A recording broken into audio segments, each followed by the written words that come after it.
Tractor ও চার চাকার battery চুরি বুধবার ভোর রাতে। ব্যাটারি চুরির ঘটনা নতুন নয়। বুধবার ভোর রাতে গোপালনগর থানার গঙ্গানন্দপুর গ্রাম পঞ্চায়েত বিক্রমপুর ও কুচিয়ামোড়া এলাকায় দুটি ব্যাটারি চুরির ঘটনা ঘটে। একটি ট্রাক্টরের ব্যাটারি ও একটি চার চাকার ব্যাটারি। ভোলানাথ মজুমদার ও অভিজিৎ বিশ্বাস নামের এই দুই ব্যক্তির বাড়ি থেকে ভোর রাতে ব্যাটারি চুরি করে সুব্রত বৈদ্য নামের এক ট্রাক চালকের বাড়িতে যায়।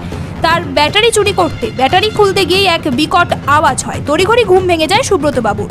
তড়িঘড়ি তিনি বাইরে এসেই দেখেন বাইরে লাল রঙের একটি মারুতি ভ্যান দাঁড়িয়ে রয়েছে। জোর করে চেঁচিয়ে উঠতেই দ্রুত গতিতে মারুতি ভ্যানটি চালিয়ে চলে যায় চোরের দল। যদিও সুব্রত বাবু ট্রাক্টরের ব্যাটারি খুলতে পারে। মধ্যে শুয়েছিলাম, তখন দেখি হঠাৎ করে ব্যাটারির নেগেটিভ পজিটিভের একটা আওয়াজ হয়।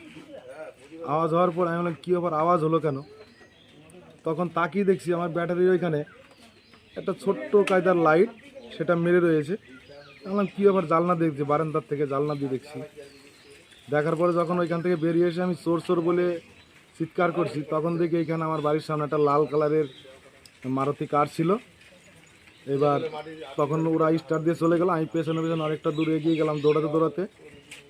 এসে দেখি যাই আমার ব্যাটারি একটা তার খুলেছে, নিতে পারিনি, কিন্তু আমার পাশের বাড়ির আরও দুটো তিনটে ব্যাটারি চুরি হয়েছে।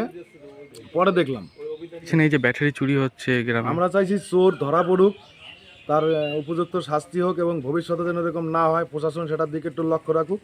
তার চেঁচামেচিতে ছুটে আসে গ্রামের লোকজন। তারপরই ব্যাটারি চুরির ঘটনা জানাজানি হতেই পাশের ভোলানাথ মজুমদার ও অভিজিৎ বিশ্বাস তারা লক্ষ্য করে তাদের গাড়িতে ব্যাটারি নেই। এই বিষয়ে অভিজিতের মা অপর্ণা বিশ্বাস জানায়, ধার দেনা করে একটা ট্রাক্টর কিনে দিয়েছি ছেলেকে, এখনো ঋণের টাকাই শোধ হয়নি। কাজ না করলে খাওয়া জোটে না। এর মধ্যেই ব্যাটারিটা চুরি হয়ে গেল। আবার ব্যাটারি কিনবো, টাকা পাবো কোথায়? ব্যাটারি চুরি করে নিয়ে গেছে ভোরবেলা এসে। টের পাননি? না, আমরা টের পাইনি। টের পাইলে কি আর নিতে পারতো নাকি?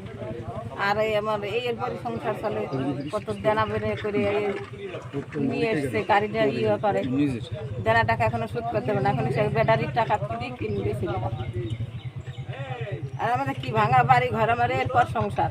কিভাবে জানলেন ব্যাটারি চুরি? পাশের বাড়ি থেকে একজন আর ব্যাটারি খুলছিল, শেষ চোর চোর করে বেড়ে শব্দ হলো, তাই আমরা ঘুমের থেকে উঠে দেখি ওদের বাড়ি আগে গেছি, সেখান থেকে ঘুরে আসলাম, এসে দেখি আমাদের ব্যাটারি নেই, আমাদের ব্যাটারি নিয়ে গেছে।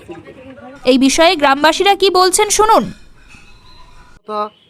এই ব্যাটারি চুরির যে কেন্দ্র, এটা আজকে না, আজ থেকে প্রায় গত 2 বছর ধরে এইভাবে চলে আসছে। আমাদের গোপালনগর থানার অধীনে এমন কোনো গ্রাম বাদ নেই যে সেই গ্রামে ব্যাটারি চুরি হয়নি। এবং আমার নিজেরও হয়েছে 8 বছর, এখন 1 বছর হয়নি অবশ্য, 8-9 বছর হচ্ছে। ওই সময় হয়েছে 8টা, তার ভেতরে আমার 3টি।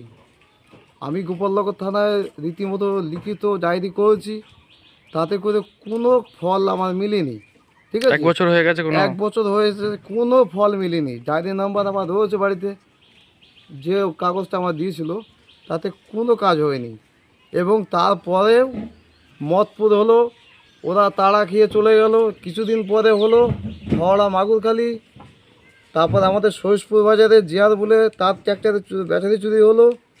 এইভাবে সবাই কিন্তু কম বেশি কমপ্লেন দিয়েছে, তাতে কোনো কাজ হয়নি। প্রশাসন এই বিষয়টা নিয়ে কোনো রকম মাথা ব্যথা করে না। এবং আজকে এই যে গাড়িগুলো রাস্তার, ট্র্যাক্টর তো পকেটে রাখার জিনিস না, সে কোথাও কোথাও লুকিয়ে রাখবে।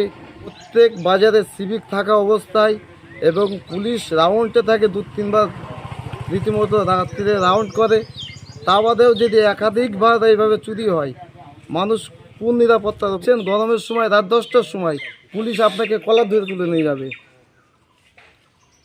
সেটা আপনি ভালো ছেলে, পড়াশোনা করেন, যারা মদ খাচ্ছে, গাঁজা খাচ্ছে, তাদেরকে তোলার কোনো কথা নেই। যারা চুরি টাকাতি করছে, এদিক ওদিক ঘুরে বেড়াচ্ছে, তাদের কোনো ব্যাপার না।